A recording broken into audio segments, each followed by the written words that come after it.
All right, we're ready to do this without laughing today here. Welcome to this edition of the Native News Update. I'm your host for today's program, Paul Demain. Many of the stories and information found here can be found at our website at IndianCountryNews.com, where your donation or membership helps support the development of this television station. Here's some of the news from the day from the Associated Press and other Native American news sources.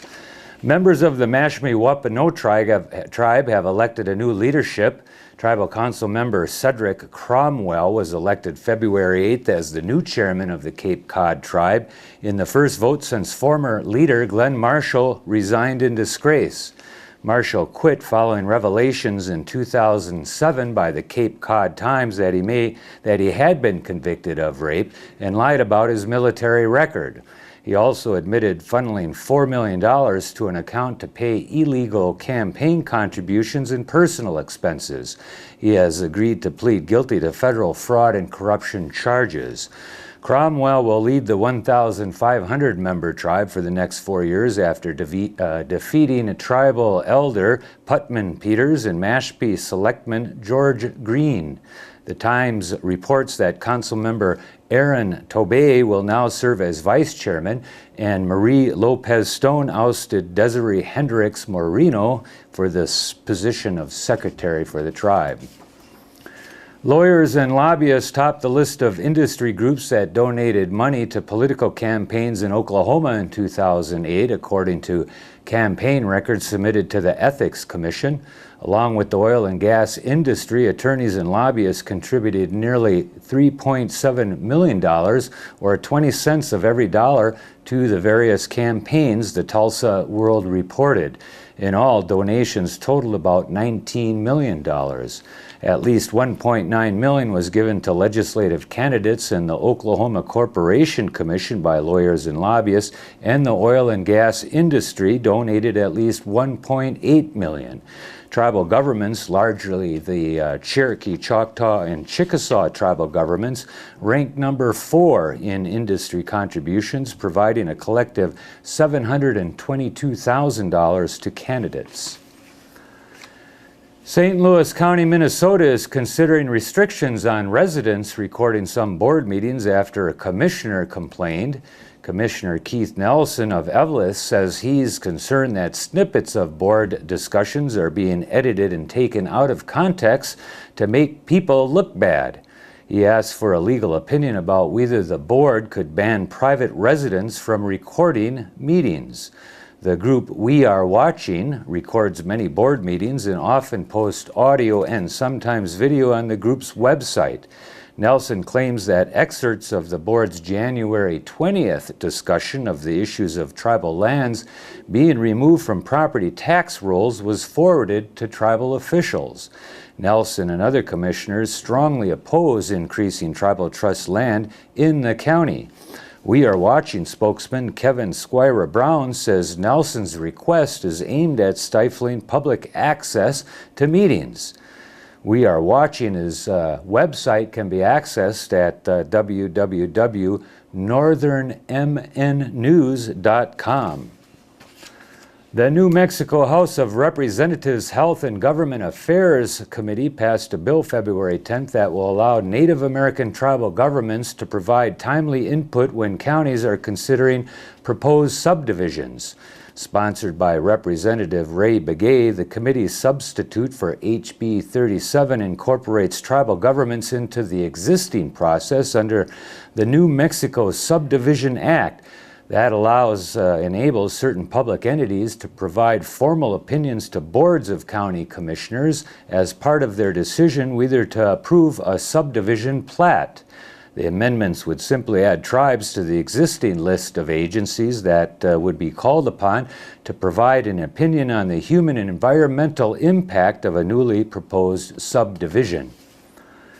The Standing Rock Sioux tribe says it is awaiting the return of dinosaur fossils taken by a college in Minnesota. The tribe says a Concordia College professor and students did not have permission to take the fossils from tribal land in 2003, but officials from the college say they did nothing wrong. Tribal member Adrian Swallow says the incident prompted the tribe to adopt a paleontology code. Swallow says it's important to have a process to recover fossils taken from the reservation, which straddles the North Dakota and South Dakota border. Mark Krejci, Concordia's Vice President for Academic Affairs, says the school has returned some fossils to the tribe already. He says the remainder will be returned in the spring.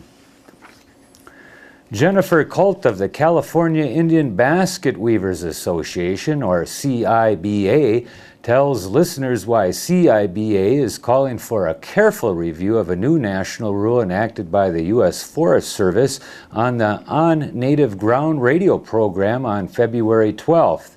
On December 29, 2008, the U.S. Forest Service enacted a new national rule that would require permits and, under certain circumstances, charge fees for tribal members to gather traditional plant materials used for basket weaving, medicinal, ceremonial, and subsistence food uses.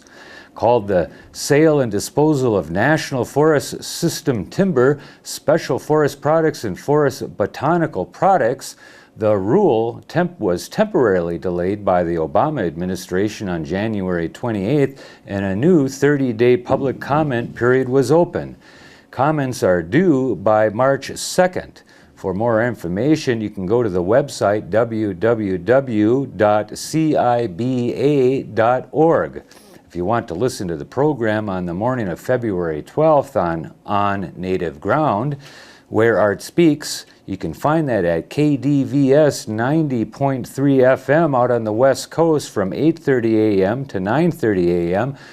Pacific Standard Time. You can listen live there or go to the archive at www.kdvs.org and get more information. If you're headed out to the powwow circuit this weekend, we've got a couple powwows coming up throughout the United States you might want to attend. There's the 71st Lincoln's Birthday Powwow. That's being held at the Simnasho Longhouse in Warm Springs, Oregon this weekend. The Indian Education Powwow on February 13th at the American Indian Magnet School in St. Paul, Minnesota. The 42nd O'Dum Tush Powwow, which is a citywide celebration there, running February 13th through the 16th at Casa Grande, Arizona. The Spring Festival Powwow, which is behind the church in Orange Springs, Florida. All you got to do is find the church, and it's right behind there. The Midwinter Powwow, February 13th through the 15th in the elementary school gym at Net Lake, Minnesota. The Dighton Intertribal Council Powwow, that's at the Dighton Council Hall in Dighton, Massachusetts. The 10th Annual Winter Benefit Powwow at the Edson High School in Stockton, California.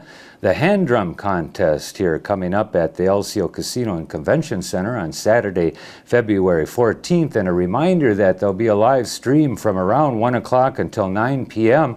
at IndianCountryTV.com in the Powwow TV channel. So go there and watch it live for the evening. You don't have to watch all of it. You can turn that TV channel on and you can turn it up and go about your business and just listen to it. It's a radio station with pictures.